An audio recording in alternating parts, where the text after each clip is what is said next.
세계에는 종말의 분위기가 팽배합니다. 요즘 가깝게는 의료 대란으로 응급실을 전전하다가 숨지는 사람들이 나온다고 합니다.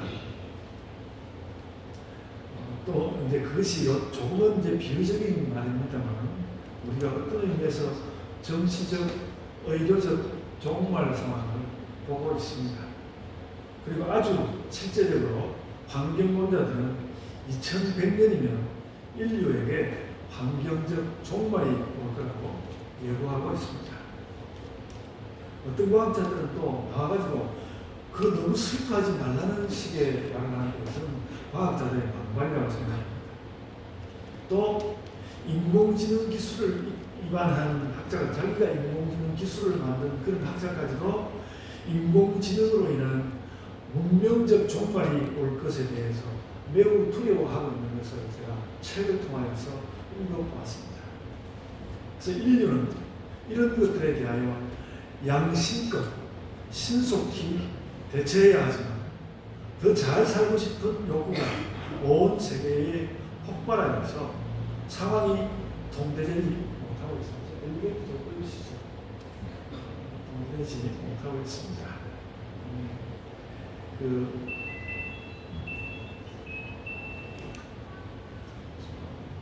사람들은 오랜 동안 기독교나 혹은 또 기독교 주변의 사이비 집단이 종말을 부추긴다고 생각해 왔습니다. 근데 요즘에 이런 그 세계의 세태를 살펴보게 되면요, 종말론은 원래 교회의 문제가 아니라 세상의 문제였다는 것을 저는 새삼스럽게 알게 되었습니다. 세상이 먼저 종말의 문제를 가지고 있었고, 교회의 종말론은 원래 이 세상의 종말을 좀 지연시킨다거나 종말의 시대에 경종을 울린다거나 혹은 또 종말에 대하여서 사람들을 위로하는 것이었다. 저는 그것이 교회의 종말론이라는 것을 알게 되었습니다. 그러므로 오늘도 이런 환경적 종말과 문명적 종말에 잘 대처하기 위해서 우리가 믿음을 잘 사용하는 것이 신자다운 생활 태도입니다. 그래서 저는 몸에 무리가 되지 않는다는 한도 안에서 집에서 교회로 걸어오고 또 때로는 학교에도 대중교통을 이용해서 지하철을 타고 출근할 그런 마음을 갖고 있습니다. 생수를 사서 먹는 것보다는 정수기를 사용하는 것이 환경에 도움이 된다고 하니까 그것도 그렇게 바꾸어 가려고 합니다. 작은 일들입니다. 그리고 우리는 그렇게 세상이 허물어져가는 종말적 사실을 배경에 놓고 성경을 읽어야 합니다. 신학은 구원론과 종말론을 따로 구분해서 가르치지만 사실 성경에서 구원론은 종말을 이기는 교회의 지혜입니다. 그게 구원론의 진정한 의미죠. 그래서 우리는 로마서도 그런 관점으로 읽는 것이 옳다고 봅니다. 그런데 저는 오늘 이 로마서의 구원론을 환경이나 문명의 문제에 비추지 않고 그래도 목사로서 일단은 말씀을 해석하는 데만 집중하려고 합니다. 배경에는 오늘 세계 종말을 마음에 두고 있다 하죠. 그렇게 종말을 이기는 교회의 지혜, 종말을 이기는 교회의 지혜인 구원론을 오늘 말씀 가운데서 본 모습 그대로 드러내 보려고 합니다. 로마서는 언제나 구원이 주제입니다. 오늘 설교의 제목, 믿음으로 주의 이름을 부릅시다. 이것은 구원의 요약이기도 하지만 구원을 위한 아주 실제적인 실천의 방안이기도 합니다. 우리가 살다 보면 때로는 한숨처럼 때로는 또 기쁨을 가지고 좋은 일이 왔을 때 주여 이렇게 주여 어떤 때는 주여 그러고 그러지 않습니까? 어떤 때는 한숨으로 어떤 때는 기쁨을 가지고 주여 그렇게 말합니다. 근데 그것은 우리 구원에 매우 유효한 일입니다. 주여 하고 말할 때마다 우리는 함께 구원의 뜻을 생각하게 되어 있습니다. 이것은 우리에게 배인 이 언어의 습관인데요. 그렇게 주여 하고 말하는 것은 내가 그 주님을 믿는다는 가장 소박한 표현입니다. 오늘 본문 13절 한번 보십시오. 본문 13절 보면 이렇게 말했습니다. 주의 이름을 부르는 자는 구원을 받으리라. 그렇게 말하지 않았습니다. 주의 이름을 부르는 자는 구원을 받으리라. 그러니까 우리가 주여 하는 것은 구원받을 사람이 꼭 해야 할 행동 가운데 하나인 것이죠. 물론 우리의 구원이 이 한마디에만 있는 것은 아니지만 구원을 원하는 자는 주여 하고 부를 수밖에 없다는 것을 오늘 본문은 잘 보여주고 있습니다. 그래서 우리가 기도에 부흥회 가면 자 주여 삼창합시다. 주여 한 번 가지고 부족하니까. 그래서 여러분 어디 혹시 다른 교회 가서라도 주여 삼창하면 열심히 다른 교회 사람들보다는 내가 더 크게 할 거야. 그런 마음으로 크게 주여 삼창 하시기를 바랍니다. 우리도 신자들 좀 많아야 좀 크게 한번 그렇게 해볼 텐데 그렇습니다. 그것이 단지 기세를 올리기 위한 외침이 아니라 그런 주여라는 말을 할 때 우리는 신앙적 깊이를 가지고 말해야 하는 것입니다. 주여, 신앙적 깊이를 가지고. 여러분 지금 우리 한번 해봅시다. 다 같이 주여 한번 해봅시다. 주여. 좀 쑥스럽죠. 생각나는 것은 주여. 이렇게 예배 시작할 때마다 주여 하면 부르고 아니 설교 시작할 때는 주여 하면 부르고 시작하면 좋겠다 싶습니다. 제가 그 예배에 관한 이야기하면서 그런 말씀 한번 드리지 않았습니까? 옛날에 원래 기독교 예배의 첫 순서는 환호였습니다. 환호. 그래서 그 목사님이 나와서 우리 주님 예수 그리스도께서 부활하셨습니다. 그러면 이제 성도들이 아멘 하고 주여 부르고 그렇게 하는 것이 원래 기독교 교회의 첫 예배의 모습이었습니다. 이미 너무나 많이 이야기해왔지만 오늘 제가 하고 있는 이 이야기의 핵심도 믿음입니다. 주의 이름을 부르는 자는 구원을 받으리라. 그래서 이 말을 조금 바꿔서 말하면 믿는 자는 구원을 받으리라. 그 말하고 똑같은 말입니다. 이것을 하박국 버전으로 바꾸면 오직 의인은 믿음으로 말미암아 살리라. 하박국 2장 4절. 그리고 여러분 이 믿음 이야기는 사실 하나님 나라의 핵심입니다. 좀 진보적인 학자들은 구원과 관련해서 도덕적 실천을 강조했을 것 같고 성경을 문자적으로 해석하는 어떤 사람들은 구원 자체가 우리에게 올 뿐 아니라 성경에 나온 그대로 구원이 올 것이다. 그렇게 말을 하고 있습니다. 그러나 그런 말들도 기독교 구원론에서 오직 참고사항일 뿐입니다. 구원의 진짜 진수는 오늘 우리 말씀 볼 때 구원의 진짜 진수는 믿음으로 구원받는다라는 강렬한 사실뿐입니다. 믿음으로 구원받는다. 그래서 우리는 믿음으로 구원받는다는 이 사실을 잘 이해해야 합니다. 바울은 그 사실을 잘 깨닫고 어떤 선한 충격 가운데서 그 예수 그리스도를 만날 때도 그렇고 로마서를 쓸 때도 그렇고 이 믿음과 관련한 어떤 선한 충격 가운데서 이 로마서를 기록하였을 것입니다. 바울이 환상 중에 예수님을 만나서 믿음에 대하여 깨달은 확고한 사실도 믿음만이 구원을 가져다 준다는 그 사실이었습니다. 1517년에 마틴 루터도 그 바울의 믿음을 리바이벌 하였습니다. 오직 믿음으로 그 바울을 리바이벌 한 것입니다. 그러면 믿음이 무엇이길래 그렇다는 건가? 믿음은 신자와 하나님 사이를 연결하는 통로입니다. 우리에게는 다른 통로가 없습니다. 신자와 하나님 사이를 연결하는 통로입니다. 우리는 이 땅에 살고 있고 하나님은 여러 가지 뜻으로 인간과 세계를 초월하여서 계시는데 우리가 그 초월의 하나님께 닿는 통로가 바로 것입니다. 우리는 오직 믿음을 통하여서만 하나님의 세계에 닿을 수 있습니다. 그 칼 마르트라는 시각자가 그렇게 말했습니다. 그 믿음을 통해서 마치 이렇게 원이 있는데 직선이 하나 다가와서 이렇게 그 아주 한 점처럼 탁 닿는 그런 것처럼 하나님께 닿는 것이라고 그렇게 이야기하여 주었습니다. 우리는 여기서 아주 기본적인 이런 믿음을 생각할 때 아주 기본적인 사실 하나를 인정하여야 합니다.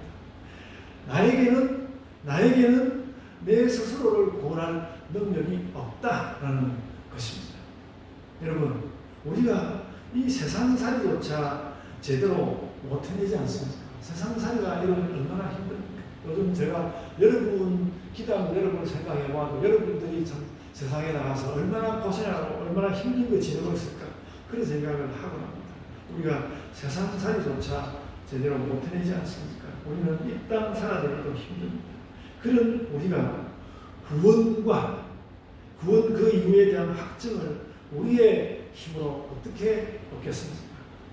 사람으로서는 구원을 가져올 수 없습니다.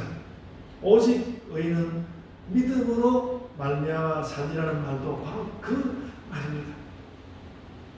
하나님을 믿고 하나님께 의지함으로써만 구원이 온다는 말입니다. 우리가 구원의 삶을 얻는 것은 하나님과 통하는 데 있지 내가 무엇인가를 해내는 데 있지 않다는 것입니다. 오늘 본문의 말씀도 그 내용을 많이 설명하고 있습니다. 사람에게는 스스로 구원할 능력이 없으므로 당연히 구원은 하나님께로부터 나와야 합니다. 사람은 그게 안 되니까 하나님으로부터 나와야 하고 하나님으로부터 안 나오면 방법이 없는 것입니다. 여러분, 빛은 태양에서 나오고 구원은 하나님에게서 나옵니다. 여러분, 혹 어제 여러분의 하루가 불행하거나 혹은 또 짜증스럽지는 않았습니까? 혹은 스트레스가 아주 심하거나 혹은 누군가를 향해서 피해의식을 갖지는 않았습니까? 혹은 또 스스로 부패하거나 나태하지는 않았습니까? 우리를 갉아먹는 이런 일상을 넘어서 우리는 하나님께 구원을 구하는 것입니다. 믿음을 통하여. 제가 여러분에게 오늘 꼭 확인해 드리고 싶은 사실 하나는 이런 것입니다. 사람의 구원이 하나님께 있고 그래서 우리는 믿음을 통해야 한다는 사실이 신학과 성경의 진리일 뿐 아니라 세상의 지혜인 철학을 따르더라도 대체로 인정될 수밖에 없다는 것입니다. 저는 여러 서양 철학자들이 성경과는 다른 많은 이야기를 하는 중임에도 불구하고 그들이 그런 이야기 가운데서 결코 하나님을 부인하지 않는 이유가 저는 여기에 있다고 생각합니다. 나에게서 구원이 나올 수 없다는 것을 그 똑똑한 철학자들은 다 알고 있는 것이죠. 나에게서 구원이 오는 것은 아니다. 인간은 태생적으로 구원을 열망하는데 인간에게는 그 구원을 가능하도록 하는 능력이 없습니다. 특히 철학자들은 그 사실을 너무나 잘 알았던 것으로 저는 판단합니다. 그러니까 하나님에게서 구원을 얻든지 아니면 구원 같은 것은 없다고 말하든지 둘 중에 하나를 하는 것이지 사람에게서 구원을 찾는다는 생각은 철학자들도 하지 않습니다. 구원의 열망은 하나님만이 채울 수 있습니다. 그리고 여러분, 신학과 성경이 아니더라도 인간의 신연을 사고하는 철학자들은 구원에 대한 생각을 그들이 하지 않을 수 없습니다. 왜냐하면 인간이 깊은 문제를 다루는 것이 그들의 일이거든요. 그러니까 우리 기독교인하고 뭔가 좀 다르더라도 구원에 대한 생각을 하지 않을 수 없습니다. 그래서 철학도 구원이 없다고 생각하기보다는 구원을 늘 염두에 두게 되고요. 그것이 어떤 모습이 될지 명확히 말할 수 없다 손 치더라도 우리가 열망하는 그 구원은 하나님에게서 나오는 것이라고 그들은 암암리에 조용히라도 생각하였다는 것입니다. 구원은 사람에게서 나오지 않고 하나님에게서 나온다. 이것은 신학의 결론이기도 하지만 철학도 결코 여기서 벗어나지 않습니다. 사람에게는 자신을 초월하는 구원의 능력이 없다. 그것은 하나님께서 하신다. 그래서 제가 오늘 여러분에게 꼭 하고 싶었던 말은 구원이 하나님께로부터 온다는 말은 원래부터 기독교인만 아니라 모든 사람에게 매우 당연한 말이었다는 것입니다. 믿지 않는 사람들 어찌라고 말하는지 모르지만 가만히 돌이켜보면 그렇습니다.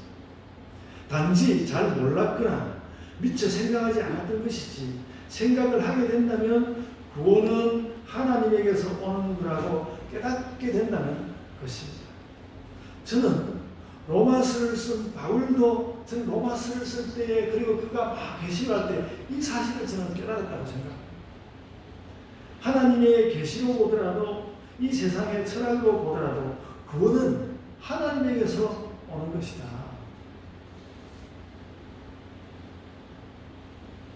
그리고 또한 믿음은 구원이 그렇고 또한 믿음은 사람이 그 구원 주시는 하나님께 닿는 길입니다.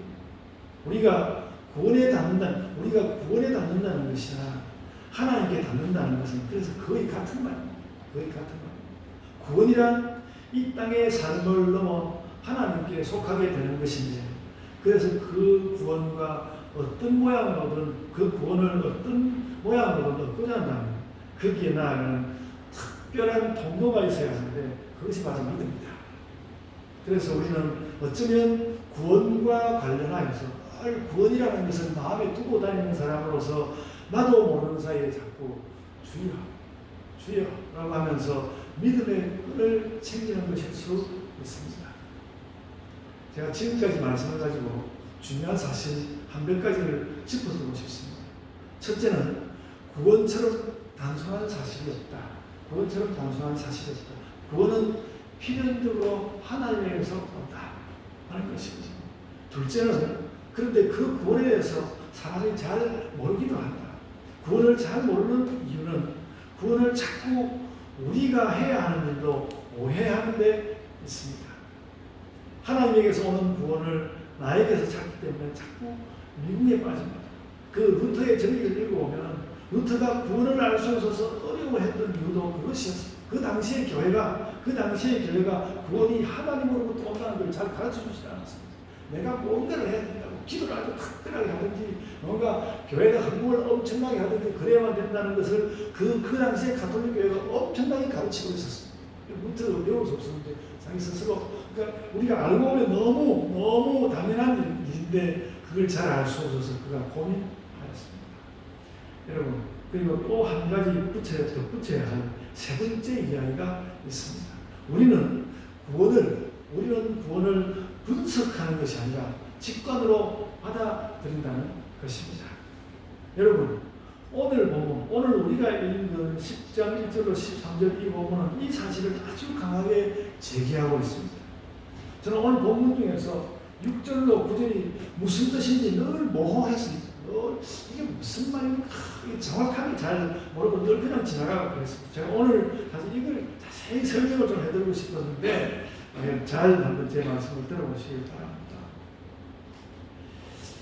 6절과 7절에서는 구원을 잘 못 생각하는 두 가지 사례를 제공하고 있습니다. 구원을 잘 못 생각하는 구원을 위해서 내 자신이 엄청난 영적 업적을 쌓을 생각을 하는 사람들이 있다는 것입니다.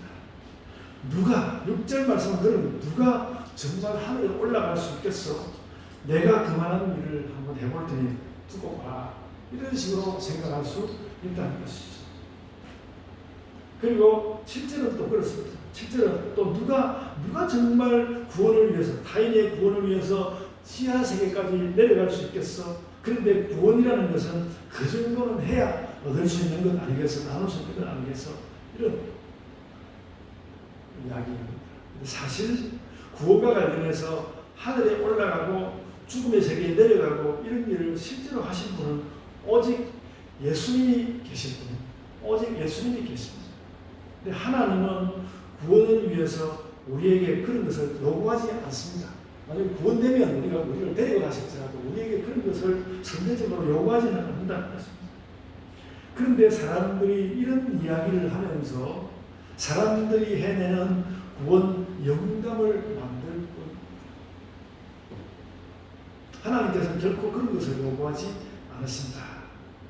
그러면 하나님께서는 무엇을 요구하십니까? 그러면 하나님께서 구원을 위해서 뭘 요구하십니까? 그것을 8절과 9절에서 말씀하고 있지 않습니까? 믿음으로 말미암는 진정한 구원은 뭘 요구하는가? 구원을 위해서 8절에서 믿음의 말씀이 있다고 말합니다. 믿음의 말씀이 있다. 그렇게 말했고 9절에서는 믿으면 구원받을 것이라고 강렬하게 말합니다. 앞부분에 다른 말도 조금 나오지만 9절 맨 끝에 보면 이렇게 말했습니다. 믿으면 구원을 받으리라. 믿음의 내용은 앞에 나옵니다만 제가 구조만 말씀드립니다. 믿으면 구원을 받으리라. 제가 좀 전에 말한 첫 번째 원칙입니다. 구원은 매우 단순합니다. 믿으면 구원받습니다. 믿으면 구원받습니다. 우리는 이것을 아주 견고하게 그리고 아주 정확하게 아주 확신을 가지고 우리 마음 가운데 가져야 믿으면 구원받습니다. 단 두 단어로 표현될 수 있고 결코 반드시 더 길게 이야기해야 할 필요가 없습니다. 그래서 성경의 심플한 요구는 무엇입니까? 믿으면 구원을 받으리라. 그래서 그것을 요구로 나타내면 믿으라라는 것입니다. 딱 한 단어로 믿으라라는 것입니다. 그러면 구원받으리라. 그래서 구원과 관련한 어떤 인간 행위에 이러저러한 사람이 이러저러한 행위가 있다고 인간 행위를 분석하는 것이 아니라 믿음의 직관을 통하여 하나님께서 하나님과 나 사이 믿음을 통하여서 구원이 온다는 것입니다. 여러분, 그래서 오늘 저는 무엇보다도 이것을 분명하게 알고 하는 것입니다. 하나님 나라의 삶을 살게 하시는 하나님의 구원은 이 땅에서 또 우리가 천국에 가서도 하나님이 주시는 하나님으로부터 나오는 선물입니다. 사람에게는 원래 자신을 넘어서 구원을 소유할 수 있는 능력이 없습니다. 하나님께서 주십니다. 여러분, 말씀을 정리하겠습니다. 빛은 태양에서 나오고 구원은 하나님에게서 나옵니다. 우리 이것을 선명하게 그러니까 거기에 대해서 여러 가지 다른 것이 들어갈 것이다라고 그런 생각을 하기보다는 이 말 자체만으로 우리는 명확하게 가지고 있어요. 빛은 태양에서 나오고 구원은 하나님에게서 나옵니다. 빛은 우리 눈과 살갗으로 들어오고 구원은 우리 믿음을 통하여 들어옵니다. 구원을 이해하는 것은 내가 하는 여러 가지 일들을 시시콜콜 순서대로 따져 묻는 데서 오지 않습니다. 여러분 조직신학을 하면 구원의 서정이라 그래가지고 구원의 순서가 쫙 나오겠는데 그거 좀 다시 생각해보는 문제입니다. 시시콜콜 그 순서대로 따져 묻는 데서 오지 않습니다. 믿음으로 하나님의 구원에 감사함으로써 우리는 구원에 바로 도달합니다.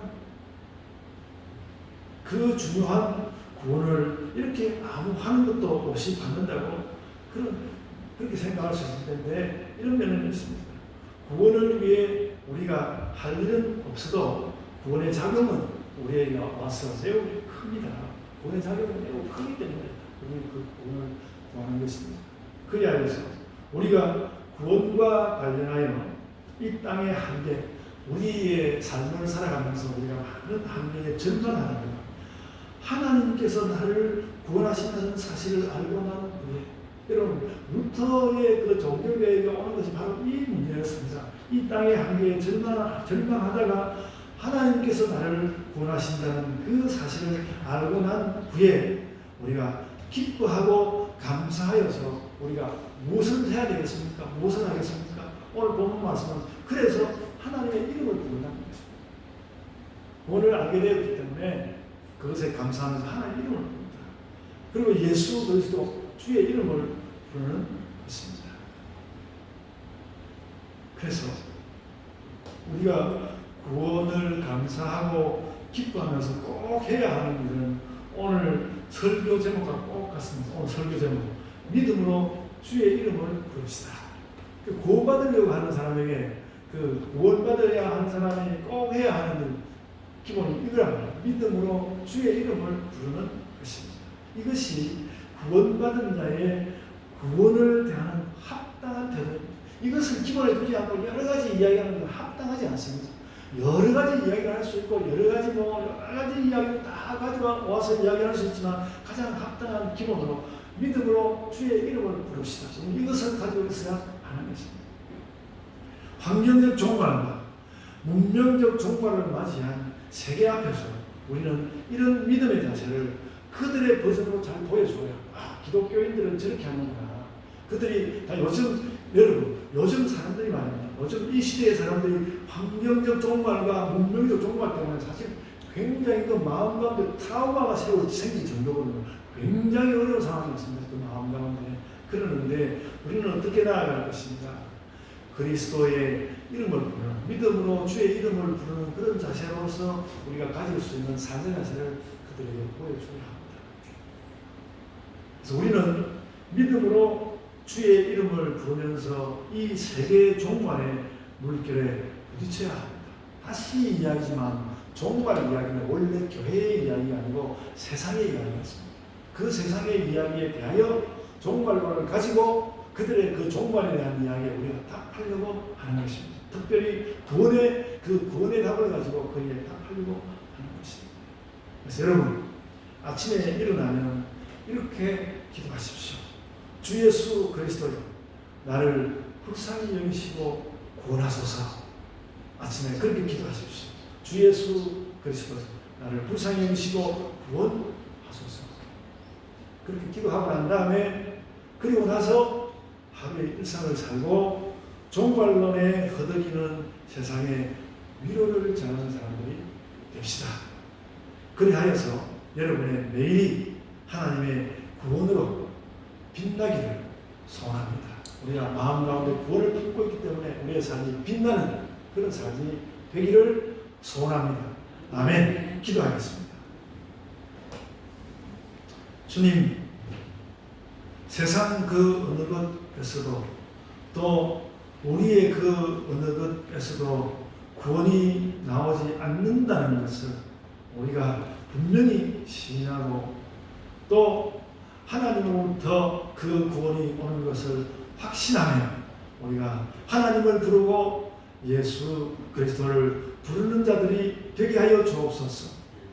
주님, 교회가 먼저 종말 때문에 아우성을 친 것이 아니라 세상이 서로 싸우고 다투며 전쟁하며 그러다가 그들이 걱정하면서 종말론을 생각하게 된 이것을 우리가 깨닫게 하여 주시고 종말로 인하여서 고통스러워하는 세상 가운데 나아가서 우리가 구원의 말씀으로 종말론의 말씀으로 그런 삶의 태도로 무엇인가 살아날 수 있는 희망의 길이 있음을 전하는 자들이 되게 하여 주옵소서. 우리의 마음 가운데 또한 예수 그리스도로 인한 그 구원의 큰 기쁨이 빛나는 그 구원의 희망이 우리 가운데 있는 것을 우리가 확신하고 그것을 확연히 들여다보며 그렇게 저희의 삶을 살아가는 자들이 되게 하여 주옵소서. 저희의 삶으로 아버지 하나님 영광받아 주옵소서. 감사하옵고 예수님 이름으로 기도드리옵나이다. 아멘.